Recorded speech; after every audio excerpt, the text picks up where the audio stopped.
house. This was a rollout of aggression, of an aggressive personality, of some suppressed anger that I had nothing to do with.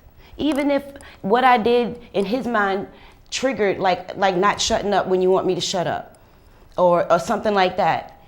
Anyway, to finish answering your question, the next event that happened when he pushed me out the door and my leg got hurt, I did leave and go home. I packed up everything in that moment and I left and went home. And I stayed home for about a week and a half. And him and I started talking, and I'm staying at my mom's and staying at my dad's because I was living with him, so I didn't have like a backup apartment in Richmond. So I was going, it was just hard to kind of go back and forth, and I thought I could make the relationship work. He's still telling me it's my fault, my fault, my fault. So I started reading and researching and said, you know what, I'm gonna check my reactions and make sure he can't blame me for these arguments. When someone is telling you that it's you all the time and they're not actually punching you, you have to be smart enough and quick enough and witty enough to know that you're being gamed and just walk up and leave. And I didn't do that. I'm an intelligent person, but I can admit that I didn't do that because I don't know. It wasn't, when he jammed my leg in the door, that was severe enough, yes. But somehow we talked and I ended up going back and taking the baby back there. And, you know, we kept talking about how our relationship was going to get fixed and be much better now. And all I would have to do is follow these certain set of rules. And I had made in my mind that I was going to follow these certain set of rules. You can't tell me shut up and don't talk when I want you to talk per se. But when he was saying, you know, if you just don't back talk, if you don't antagonize the situation. So when I felt like I can agree to not antagonize in a situation, I went back.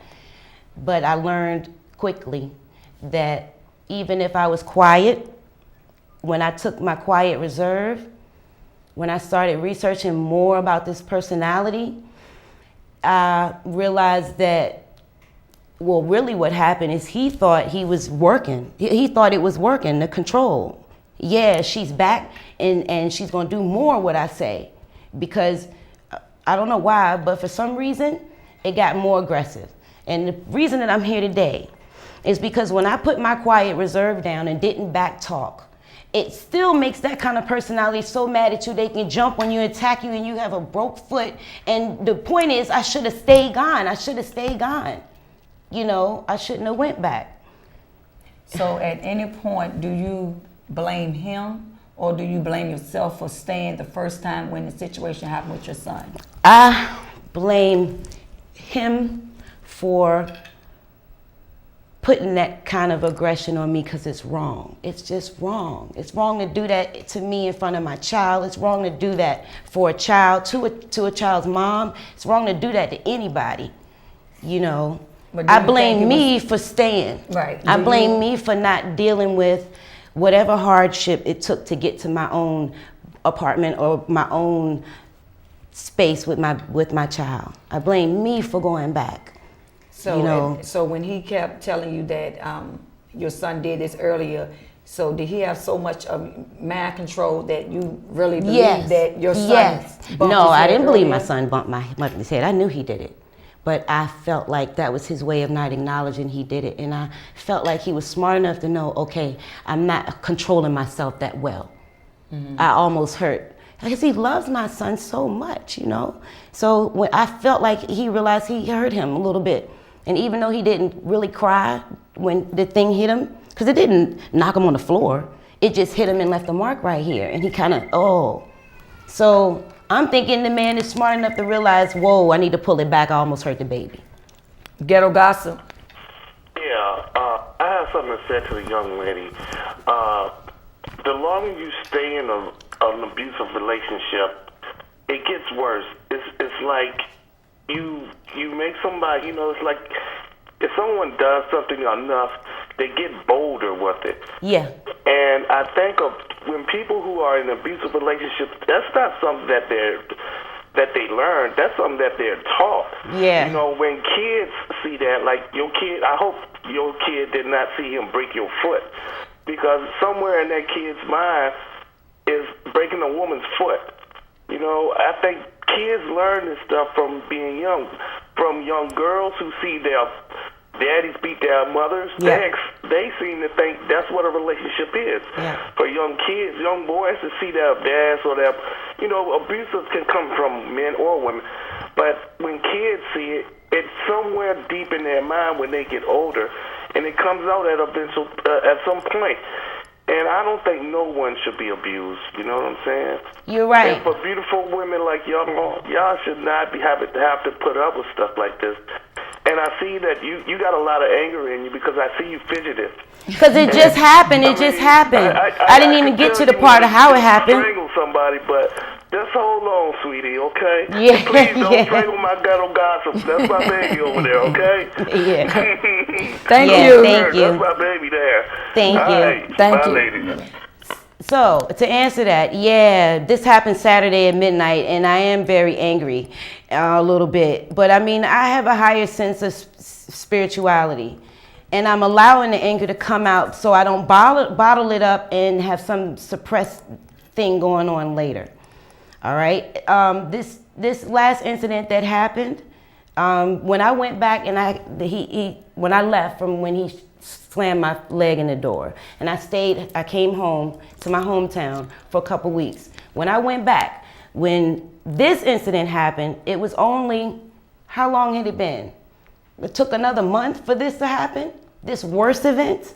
This last one worst event? I'm never going back. My son is never going back there. I'm never going back there. There is no amount of love for a person you can have that does something. The man was so mad that I decided to have some liquor because he told me don't drink. That when he saw me with my cup coming upstairs, I was a little bit happy and tipsy. He saw me, rushed me. And he got 2 or 3 words out, rushed me, and all I could do was catch it and roll with it. And when he landed on my leg, I said, you're on my leg, you're on my leg, you're on my leg. Ghetto Gossip. Yes, this is Nathaniel Khalil Muhammad. Yes, how you doing? I'm doing fine since I'm calling in. I'm seeing y'all 2 beautiful sisters giving a beautiful history on women's. I just want to let the sister know that I understand everything that you're going through, sister. As a black man, I think that every black woman should be rewarded for everything that they do in life. A lot of times, we have a tendency not acknowledge that what we have in our midst. And I just want to apologize to you, sister, as a man, that the pain that you're going through, everything is going to be all right. Just stay strong, stay focused, sister, and just keep doing what you're doing. Thank you. And I think that the most beautiful thing that you ain't got to worry about, that God is on your side. Yeah. And keep your head up, black woman. And don't ever get in another situation like that again. No. And if you do, you're going to be all right, okay? Thank you. Thank you. Y'all sisters stay strong. I love you, sisters. Thank you. Thank you. Okay, with the So- situation with as far as the domestic violence, you say that in November 16th will be a year. Yeah. And how long did it take to get violent for you to know that, okay, is this guy a bully? Is he stronger than me, or he doing this because he's bigger than me? Is he trying to control my emotions? He my was trying to thoughts, control my mind. He don't want Yeah. you to drink anymore. So everything he wanted you to do, you stopped doing. Basically. No. Ghetto Gossip. I pull back. Ghetto Gossip. Yes, I have a question. Yes. Yes, I have a question. Okay. You say you love your children, right? If you loved your children so much, after the first incident, why would you stay with this man with whom you know acts out of suppressed anger that you say you realized he had from the beginning? Can you hear me? Yeah. All right. We do music together. It just doesn't seem like you love your children. Right. That much. I got you. We do music together, and when I went to stay with him, I was instantly in his band, and we were like a public kind of figure, and we were performing everywhere, and we were doing songs and performing everywhere, and this is like a wolf in sheep's clothing type situation, even though some people knew that he'd get a little emotional. But when he came around my family, when we went into public, he's very quiet. very calm, very reserved. You would never know. It is not the kind of thing where you run out telling everybody, this dude yelling at me at home, when it looked like nobody might believe you. Mind you, I'm from Richmond. He's from out there. I moved out there and I did not know none of his friends until I met his friends. So his friends aren't pulling me to the side and saying, guess what? His last girlfriend is bipolar and used to beat his, guess what? The girlfriend before that, or used to beat his, he used to be in relationships where they fought all the time. Not me. I didn't know. I didn't know. So when the first incident happened with my son, I'm trying to make some sense out of it. Good luck. Thank you. Thank you. I think what. Look, everybody can be mad at me because I didn't leave at the first incident. That's why I'm here. I'm trying to tell people that it's not as easy as you think. It doesn't matter if you're cute, if you're pretty, if you're smart, if you're dumb, if you got money, if you're broke. It can happen to any one of us, and it's a mental thing. I wasn't getting punched in the face every day. These incidents that I'm telling y'all about are between time periods. And let me tell you something else about a person that get in your head. I love you, baby. No, it's okay. I love you, baby. I love you, baby. You know, telling you all the things you want to hear in the off times, but Ghetto it's more gossip. like bipolar episodes or something. Ghetto Gossip. Hello. Hello, Ghetto Gossip. Hi. I want to say to her. Can you hear me? I can hear you. Just keep talking. Your TV probably a little off from me, but go ahead. I can hear you. Okay. Okay.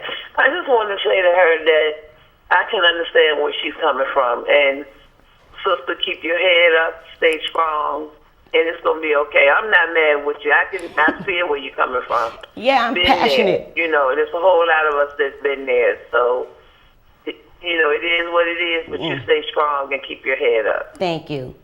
You know, and we'll keep you in prayer. Okay. Thank you. Thank you for calling. Okay, you're more than Thank welcome. you. Thank you very much.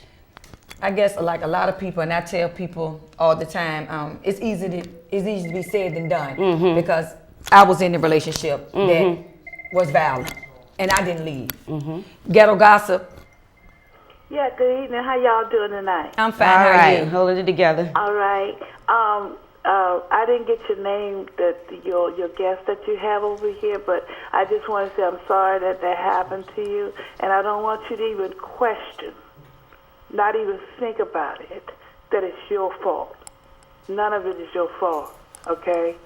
And I want you to act like this is a lesson It that is. you have learned, okay? Because a lot of people, 80 years old, don't know, okay? And another question I wanted to ask, also, considering that this problem with men, majority men, is all over the world, this raping thing, this battery, and all this stuff, you know, trying to take control of a woman. Where do y'all women think this mindset come from? By anything, this submissive thing. And I'm gonna get off the phone, and I hope y'all have a good one. And I want you to take care of yourself, lady. Thank you. Okay? I am. Thank you very much. Thank you for calling. Thank you. The story that I was sharing with you earlier was, I was married, and my husband was just like your husband, quiet. Nobody would believe anything that he could do this. Ghetto Gossip. Yes, enjoying the show. I want to say peace to the queen, to your left. How you doing today? Peace, fine. Thank you very much. Yes, I got a little knowledge for this to the earth. Sitting to your left. Hey, listen. I know you've been through a lot of stuff, but today is the age which is build or destroy. It is. Peace. What you do is you use your dollars to build. When you build to add on. So all the things that you've been through, use your knowledge to build. When you add on to the positive. When you destroy all things to the negative. So put the negative things to the side and add on to the positive. I understand that you have a young son, right? Yeah, he's almost 2. Oh, you got a nice little young guard right there. So Yeah, he's strong put too. Put